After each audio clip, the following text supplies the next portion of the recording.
Okay, hi, I'm Patrick Walsh, and today I want to talk to you a little bit about customer managed keys.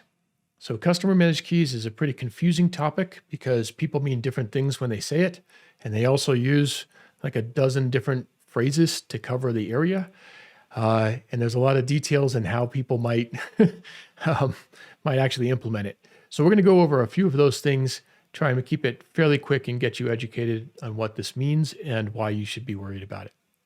Here we go. So customer managed keys, right? First and foremost, that is not the only name. Some people call it customer managed keys. Some people call it bring your own key. Some say customer supplied or customer held encryption keys. Slack calls it enterprise key management. Box now does that too. Provide your own encryption key or keep your own key, depending on who you are and what you're talking about. It's very confusing. And some of these really do have different meanings, and some of them are abused in such ways that you can't even tell what meaning they have anymore. Let me put kind of an umbrella definition over this stuff. I like to use the term customer managed keys. It feels like the most generic, and generally means per-tenant encryption. Per-tenant meaning in a multi-tenant cloud application. So you have one vendor, one company who's holding the data of lots of different people. They're using different encryption, meaning different keys, different master keys for each different customer, okay? And then when they do that, all the data is access is logged in an audit trail, and customers can revoke that access. They can also do things like rotate keys and change them. That's the kind of high-level, broad version of what this is. Now, typically you see this kind of feature and functionality in enterprise SaaS applications like Salesforce, like Slack, like Box, some others, even Heroku. You also hear of it in other places. Google Cloud, Amazon Cloud will say that they have it. They do have a variation on it. So why is this thing cropping up all over the place? Well, first of all, it's about gaining trust with customers if you hold their data. So if you're the vendor, if you're the SaaS vendor or the infrastructure provider vendor, you want them to trust you with their data. You want to give your customer transparency over access to that data, which is maybe the most important aspect here with audit trails and so forth. You want to help them meet their compliance needs. Often the audit trails are what does that, and their governance needs for how they manage their data. Also, analysts are really pushing this right now, which is good, or they have been pushing it. They've been suggesting that buyers of cloud services should demand that they get the ability to manage their own encryption keys. Ownership and control of the keys is a baseline requirement for cloud software adoption, and that firms should consider greater use of encryption and bring your own key, especially for cloud. Okay, it's an industry best practice, which I believe really is true, even though it's not often recognized. So who's asking for it? Well, you know, the folks who are regulated ask for this the most. Finance, government, defense, healthcare companies, but also just large companies in general. We're seeing these requests come from travel companies, tech companies, telco companies, manufacturing companies, including like auto manufacturers. I think the thing that they have in common most is that there are larger companies that have dedicated security teams whose job, at least some of whom have the job of making sure their data with third-party providers is safe.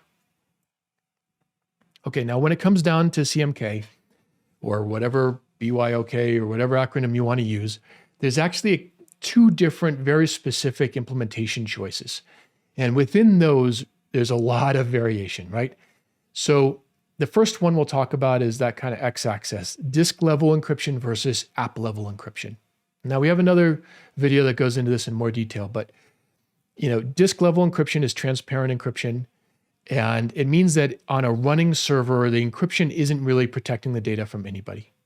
App level encryption means the data store itself doesn't, it's encrypted before it gets to the data store. And that means if someone gets access to the file system or to the database or to the credentials to access the database or whatever, then what they're getting back is actually encrypted data, which means that if they scrape a database or a search service or whatever, they don't really get anything they can use if they didn't somehow also get access to the key. Disk level encryption really means it's protecting from stolen hard drives. Okay. Transparent encryption. And that's what actually a lot of people do with this, which is a little bit hand wavy in my opinion. The other thing to talk about is vendor held keys versus customer held keys. So in some of these things, especially when they say BYOK, often that means upload your key to our service. We'll hold it for you. And whenever you want, you can upload a new one, or you could tell us to forget about it, and we promise we'll forget about it. That's managing your keys in a sense, and it certainly is. It's managing the keys that are held by the vendor, or uploading your own key material. So maybe you have a trusted random number generator, then you don't trust theirs or whatever. Cool. But the better level of control is when you hold your own encryption key, if you're the customer, in your own key management service, and they call out to you to be able to do things, but you don't ever have to share that key material with them, so they never have the ability to abuse it. A lot of this comes down to trust models, okay? Trust models, the vast majority of the industry does something called full trust. That is to say, they say, give us our data. We promise we'll take good care of it. We promise we won't peek at it unnecessarily. We promise none of our people will either, okay? That's the full trust model. On the other end of the spectrum is the zero trust model. Usually that means end-to-end encryption. It means your service provider can't look at the data even if they want to, or if they looked at it, they would just see gobbledygook. In the middle is this customer managed keys, especially customer held keys with application layer encryption stuff. That's what we call a trust but verify model. The but verify means that you're getting a log of the data, of all access to your data. You can see when someone inside your vendor is peeking at your data. You can see all of the accesses for all your employees. That's the ideal. And then you can revoke that access and say, no, wait, something's wrong. I'm going to cut that off for the moment until I understand what's going on. That gives you control of your data even while someone else holds it, and you trust them to use it and view it, right? So they can do machine learning on it. They can search on it. They can do different things that they need to run their service. You trust them to access your data, but you retain the control of that data, and you can verify that that trust is warranted. Okay, so what's the purpose? For the customers, it's about data control, transparency of access, compliance, the ability to revoke access. Let's say they were leaving your service and they wanted to have all copies of their data, including in backups, get deleted. They would revoke it. These are key and important things. It also helps with a lot of the different compliance things, which I won't get into too much here. For the SaaS vendor, you really get to differentiate on trust, on privacy, on security, which is a huge gold star. It helps you to win bigger deals with larger customers, to win against other competitors, and potentially to charge more, especially for customer-held encryption keys. So Salesforce, if you want your data encrypted, and Salesforce, for example, they'll charge you a 30% premium or so for that platform encryption, they call it, as part of their Shield product. And if you want to hold your own key, it's another about $40K a year. Okay. Likewise, Slack charges extra for those who want the premium security and better access controls. We actually think you'll be better if you just provided this to everyone. Maybe charge a premium for customer held keys. That makes sense to me. But for per tenant, even customer managed keys, I feel like it should be just table stakes at this point. But we're not there yet, not for a while. And you'll be able to charge for a while yet, even for that if you want to. And we'll stop there right now. So at the end of the day, customer managed keys is coming. More and more companies are offering it. More and more customers of enterprise SaaS vendors are requesting it or demanding it. A lot of those folks who are demanding it really will take it in any form they get at this point, because folks don't have the nuance of what to ask for. What they should be asking for is what exactly is being encrypted? How much data matters? Not everything is going to be encrypted, and that's okay, but as much of the sensitive data as possible should be encrypted. That's one.